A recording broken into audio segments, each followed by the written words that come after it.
Hey, how's it going, everyone? My name is HNH Jones. Work to a HNH Success Academy for business tips, inspiration, and to build a better you. Today's episode is all about fear, continuing from our A to Z challenge and season one. So, an acronym for fear is forget everything and rise. Whatever you're doing, just go for it. Forget everything and rise is a powerful statement because what this means is no matter what challenges have come before you, looking ahead is going to be a brighter future. Like I said on many episodes, think big, start small, move quickly. When it comes to fear, you have to feel the fear and do it anyway. You have to be comfortable with being uncomfortable because many adventures happen from fear. People don't know where they're going to end up, but they just had to do it anyway.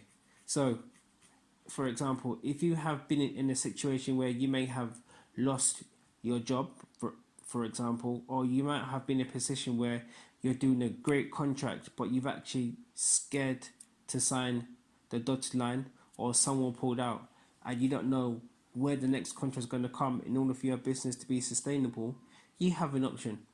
You can either possibly shut down the business, or you can move forward and find something else.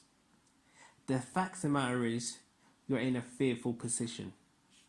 Now, whenever you're in a fearful position or you're feeling fear, you have to fight the fear and just do it anyway. Forget everything and rise.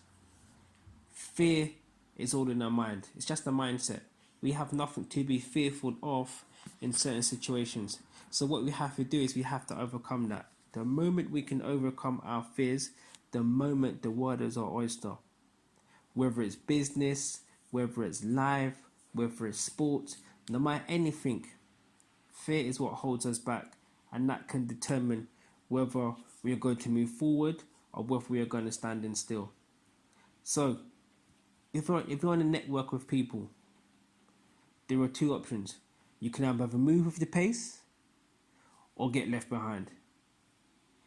When it comes to building a business especially, you have to do certain things that you might not be willing to do if it's working for somebody else.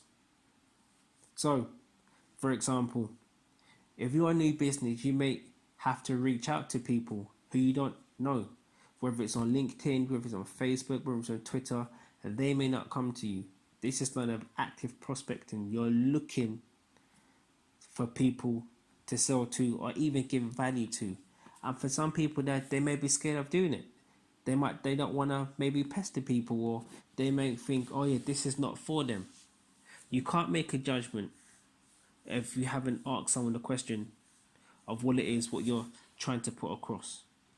If you're giving someone value in the marketplace, or you're giving up free samples, or you're giving up free advice, or you're directing people, and you're not selling to them directly, you're just giving them information, what's going to happen is, it's just that eventually they're going to come to you and they're going to ask for your service.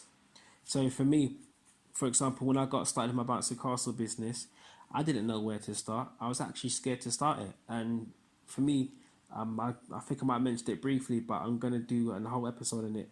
It's just that when I started my bouncy castle business, I actually done the wrong business formation. I actually done a limited company. Now, it's easy to set up a limited company. It only takes about £15 to get yourself registered, so on and so forth. But I was scared knowing that now I was a limited company and I had people that I was working with, and I had friends and family that kind of relied on me for a certain income because they wasn't working at the moment. And for me, that's a scary thing because I'm responsible for essentially putting food in someone's mouth or putting food on the table.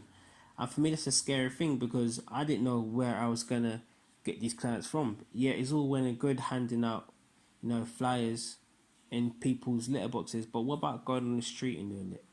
And that's what I've done on some occasions. I actually went in the park. I had to overcome that fear, or messaging people on Facebook, and messaging people via email, just to get where I need to get to.